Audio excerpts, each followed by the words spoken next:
ఈనాడు drugs మహమ్మారి వైపు గంజాయి వైపు మళ్ళీ ఈరోజు తెలంగాణ సమాజాన్ని నిర్వీర్యం చేసే కుట్ర జరుగుతుంది. అందుకే తెలంగాణలో డ్రగ్స్ అన్న మాట వినిపించడానికి వీలు లేదని మేము సంకల్పించాం. డ్రగ్స్ గంజాయి విషయంలో ప్రభుత్వం అత్యంత కఠినంగా వ్యవహరిస్తుంది. టీ-న్యాప్కి పూర్తి సహకారం స్వేచ్ఛను ఇస్తున్నాం, అవసరమైన నిధులు ఇస్తున్నాం. డ్రగ్స్ విషయంలో ఎంతటి వారు ఉన్నా వదిలే సమస్య లేదు. ఈ విషయంలో వ్యక్తిగతంగా నేను చాలా పట్టుదలతో ఉన్నాను. మన భవిష్యత్తు, యువత భవిష్యత్తుకు సంబంధించిన ఈ అంశం, అందుకే ఉక్కు పాదంతో అణిచివేయాలని మా ప్రభుత్వం సంకల్పించింది. డ్రగ్స్ ఫ్రీ తెలంగాణ ప్రభుత్వ పరంగానే కాదు, వ్యక్తిగతంగా నేను ఎంతో ప్రాధాన్యతను ఇస్తున్నాను. అదేవిధంగా మిత్రులారా, ప్రజాపాలన ప్రజల వద్దకు చేర్చాలన్నది మా ఆలోచన. ఇందిరమ్మ గ్రామ సభల ద్వారా 2023 డిసెంబర్ 28 నుండి 2024 జనవరి 6 వరకు అభయహస్తం గ్యారంటీలను అమలుకు దరఖాస్తులను స్వీకరించాం.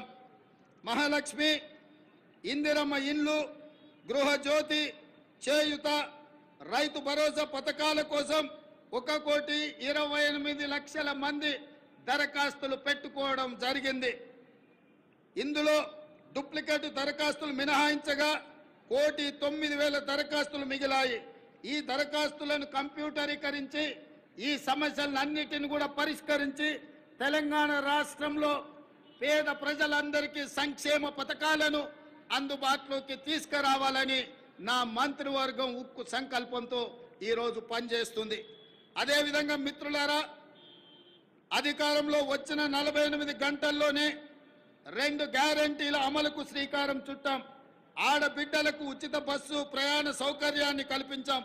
పైసా ఖర్చు లేకుండా రాష్ట్రంలో ఎక్కడికైనా ఉచితంగా వెళ్లే అవకాశం మహిళలకు, మా సోదరి మనులకు ఈ పథకం ఉపయోగపడుతుంది. ఈనాడు కోట్లాది మంది ఆడబిడ్డలు అమ్మగారింటికైనా అత్తగారింటికైనా భద్రాచలం గుడికైనా సమ్మక్క సారలమ్మ సందర్శనానికైనా కోట్లాది మంది మహిళలు వినియోగించుకుంటున్నారు అనంటే మా ప్రభుత్వానికి ఎంతో సంతృప్తినిచ్చింది ఈ ఉచిత బస్సు ప్రయాణ సౌకర్యం. అదే విధంగా బస్సులు సరిపోవడం లేదు, వాళ్ళకు సమస్య అవుతున్నదంటే అదనంగా బస్సులను ఏర్పాటు చేయడమే కాదు, అదనంగా బస్సులను కూడా మా ప్రభుత్వం కొనుగోలు చేసి మా ప్రాధాన్యత మహిళల పట్ల అత్యధికంగా ఉంటుంది అని చెప్పి ఆ తల్లులకే ఈ ఉచిత బస్సు ప్రయాణాన్ని మేము అంకితం చేయడం జరిగింది.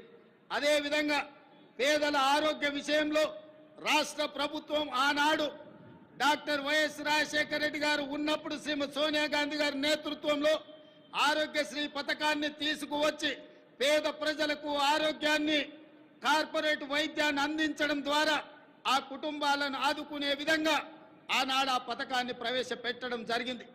కొన్ని ప్రత్యేకమైన పరిస్థితుల వల్ల ఆ పథకం నిర్వీర్యమైనా మళ్ళీ ప్రజాపాలన ప్రారంభించిన ఎంబడే మా ప్రభుత్వం, మా మంత్రివర్గం 5 లక్షల రాజీవ్ ఆరోగ్యశ్రీ పథకాన్ని పేదలకు ఉచిత వైద్యాన్ని అందించడానికి 10 లక్షల రూపాయలకు పెంచి డిసెంబర్ 9 నుంచి అమలు చేసి పేదల ఆరోగ్యాన్ని కాపాడే విధంగా ఈనాడు మా ప్రభుత్వం ముందుకెళ్తుంది.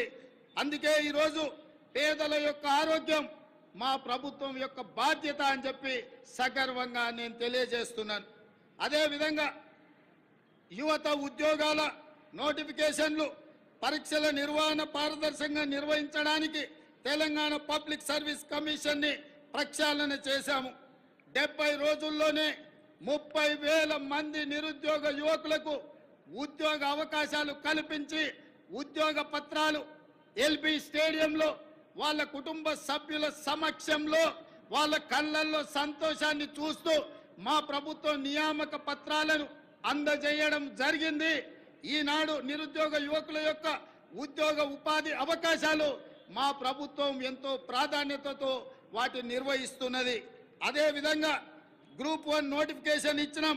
ఈ నెల 9న ప్రాథమిక పరీక్ష జరగబోతుంది. అదేవిధంగా మెగా డిఎస్సి పోస్టులతో 62 ఉద్యోగ నోటిఫికేషన్లు ఇచ్చినాం.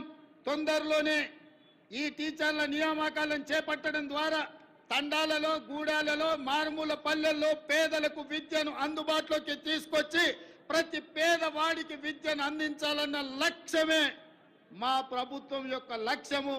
ఆ దిశగా మేము ప్రయాణం చేస్తున్నాం.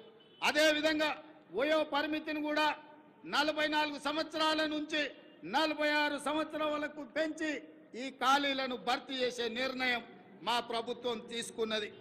మిత్రులారా, రాష్ట్రంలో లక్షల మంది ప్రజల సొంత ఇళ్ల కోసం ఎదురు చూస్తున్నారు. వారి కలలు నెరవేర్చేందుకు భద్రాద్రి రాముడు సాక్షిగా ఇందిరమ్మ ఇళ్ల పథకాన్ని ప్రారంభించాం.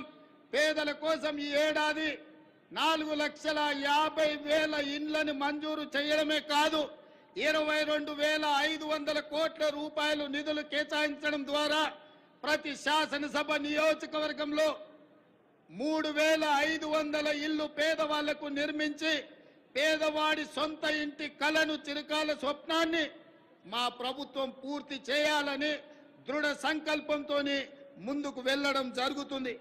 అదేవిధంగా విద్యారంగ ప్రక్షాళన